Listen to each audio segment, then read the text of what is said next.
மாண்புமிகு தமிழகத்தினுடைய முதல்வராக ஜோசப் விஜய் அவர்கள் பொறுப்பேற்றவுடன் தமிழகத்தினுடைய கனிம மற்றும் சுரங்கத்துறை அமைச்சராக பொறுப்பேற்றுள்ள டி.கே. பிரபு அவர்கள் உடனடியாக பொறுப்பேற்றுக் கொண்டவுடன் ஏறத்தாழ பல குவாரிகளை, குறிப்பாக விருதுநகர், மதுரை, தென்காசி, கிருஷ்ணகிரி உட்பட பல மாவட்டங்களை லாரி உரிமையாளர் சங்க பிரதிநிதிகள், சமூக ஆர்வலர்கள் முறைகேடாக குவாரிகள் நடைபெறுவதால் அரசுக்கு ஆண்டுக்கு சுமார் 50,000 கோடி ரூபாய் வருவாய் இழப்பு ஏற்படுகிறது. குவாரியை ஆய்வு செய்து நடவடிக்கை எடுக்க வேண்டும் என்று வேண்டுகோள் வைத்தோம். அதனை ஏற்று அமைச்சர் அவர்கள் குவாரிகளை எல்லாம் ஆய்வு செய்து ஏறத்தாழ 67 கல்குவாரிகள் முறைகேடாக அனுமதிக்கப்பட்ட ஆழத்திற்கு மேல் கற்களை வெட்டி எடுத்தும் அனுமதி காலம் முடிவுற்றும் தொடர்ந்து 3 ஆண்டுகளாக குவாரிகள் இயங்கி வருவதை கண்டுபிடித்து 67 குவாரிக்கு வழங்கப்பட்ட அனுமதியை தற்காலிகமாக நிறுத்தி வைத்து உத்தரவு பிறப்பித்துள்ளார். இதனால் அரசுக்கு நெருக்கடி கொடுக்கின்ற வகையிலும் அரசுக்கு அவப்பெயர் ஏற்படுத்துகின்ற வகையிலும் கல்குவாரி கிரசர்கள் உரிமையாளர்களாம் ஒன்று சேர்ந்து கொண்டு சிண்டிகேட் அமைத்துக் கொண்டு 1/6/2026 முதல் எதேச்சதிகாரமாக தமிழகம் உள்ள கல்குவாரி கிரசர்கள் எல்லாம் விலையை உயர்த்தியுள்ளார்கள். அதாவது 1/6க்கு முன்னாடி ஜல்லியினுடைய விலை ஒரு யூனிட் 3000 விற்றதை 1000 ரூபாய் உயர்த்தி 4000 ஆகும். எம்சாண்ட் 4000க்கு ஒரு யூனிட் விற்றதை ரூபாய் 1000 உயர்த்தி 5000க்கும், 5000க்கு ஒரு யூனிட் விற்ற பி சாண்டை 1000 உயர்த்தி 6000 ரூபாய்க்கும் விற்பனை செய்து வருகிறார்கள்.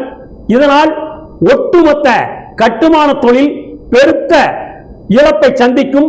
லாரி உரிமையாளர் ஓட்டுநர் வேலை வாய்ப்பு இழப்பார்கள். அரசுக்கு அபகீர்த்தி ஏற்பட்டுள்ளது. எனவே உடனடியாக மாண்புமிகு அமைச்சர் அவர்கள் கல்குவாரி கிரசர் உரிமையாளர் அழைத்து பேசி விலை உயர்வை திரும்ப பெற நடவடிக்கை எடுக்க வேண்டும். மேலும் இந்த பிரச்சனைக்கு முடிவு கட்ட வேண்டும் என்று சொன்னால் அரசு விரைந்து ஆங்காங்கே ஆறுகளில் மணல் அதிகம் தேங்கியுள்ள பகுதியெல்லாம் கண்டறிந்து மணல் குவாரியை திறந்து இயக்கிட வேண்டும். எம்சாண்ட் பீசாண்டை அத்தியாவசிய பொருளாக கருதி அரசு உடனடியாக எப்படி, அதாவது மது உற்பத்தி ஆலைகளில் உற்பத்தியாகும் மதுவை தனியார் முதலாளியிடமிருந்து டாஸ்மாக் மூலம் கொள்வதல் செய்து அரசே விற்பனை செய்தோ அதுபோல் எம்சாண்ட் பீசாண்ட் ஆகிய கனிமங்களை அனைத்து உற்பத்தி நிலையங்களிலும் இருந்து தராய்வு செய்து கனிமவளத்துறை மூலம் ஒட்டுமொத்தமாக அரசே கொள்முதல் செய்து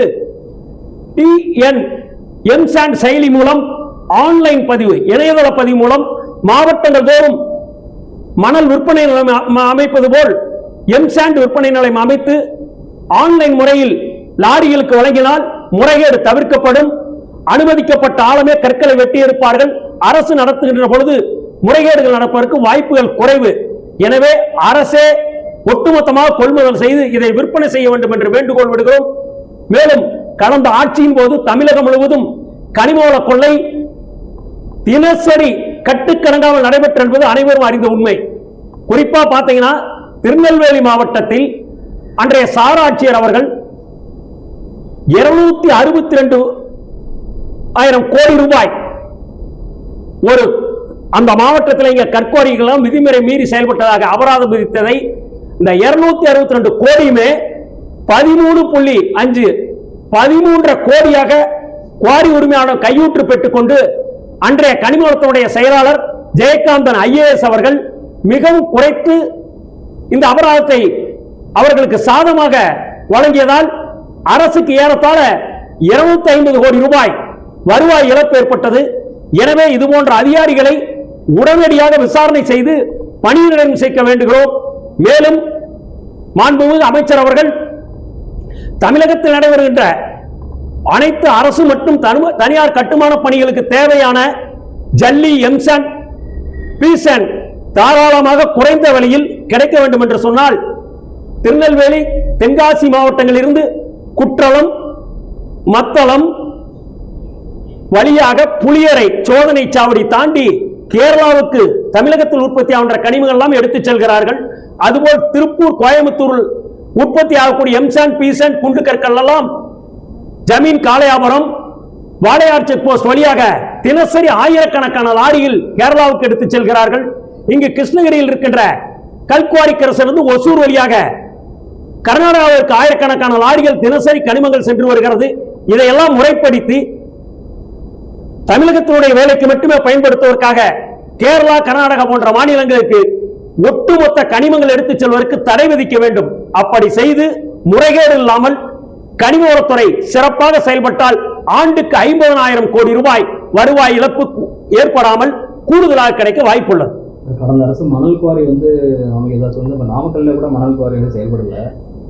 அதாவது 12/9/2023 அன்று தமிழகம் முழுவதும் நடைபெற்று வந்த அரசு மணல் குவாரியில் அனுமதிக்கப்பட்ட அளவுக்கு மேல் மணல் எடுத்துள்ளதாக மத்திய அமலாக்கத்துறை இடி அனைத்து குவாரிகளும் சோதனை செய்து வழக்கு பதிவு செய்து அன்று முதல் குவாரிகள் படிப்படியாக நிறுத்தப்பட்டது. ஏறத்தாழ 2.5 ஆண்டு காலம் தமிழகம் முழுவதும் அரசு மணல் குவாரி இயக்கப்படவில்லை.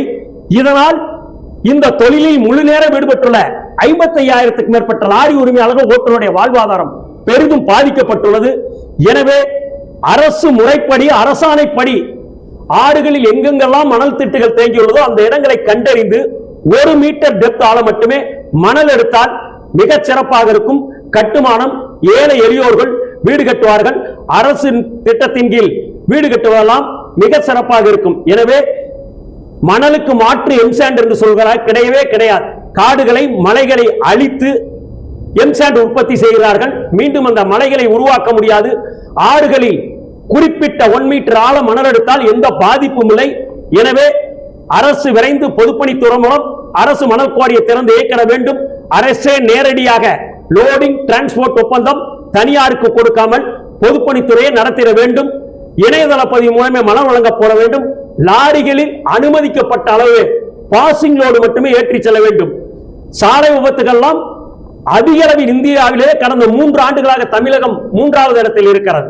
எனவே சாலை விபத்துகளை தடுத்து உயிரிழப்பா தமிழகத்தை உருவாக்க வேண்டும் என்று சொன்னால் உடனடியாக மாண்புமிகு முதல்வர் அவர்கள் அனைத்து கனிமங்கள் உட்பட அனைத்து லாரிகளிலும் அனுமதிக்கப்பட்ட மோட்டார் வாகன சட்டத்தில் அனுமதிக்கப்பட்ட அளவு மட்டுமே கனிமங்களை எடுத்துச் செல்ல வேண்டும்.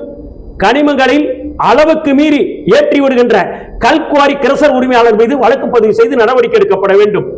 எக்காரணத்தை கொண்டும் லாரிகளை வாகன சோதனை என்ற பெயரில் ஆங்காங்கே வழியில் லாரிகளை நிறுத்தி காவல்துறை, வருவாய்த்துறை, கனிமவளத்துறையினர் சோதனை செய்து மாமூல் கேட்டு கொடுக்கும் லாரி மறுக்கும் லாரி உரிமையாளர்கள் பொய் வழக்கு போட்டு வருகிறார்கள். கடந்த ஆட்சியின் போது போடப்பட்ட லாரி உரிமையாளர் ஓட்டுநர் மீது போடப்பட்ட பொய் வழக்குகள் அனைத்தும் மாண்பு முதல்வர் அவர்கள் திரும்ப பெற நடவடிக்கை எடுக்க வேண்டுகிறோம். செல்லராஜாமணி, தலைவர், தமிழ்நாடு மணலாரி உரிமையாளர் சம்மேளனம்.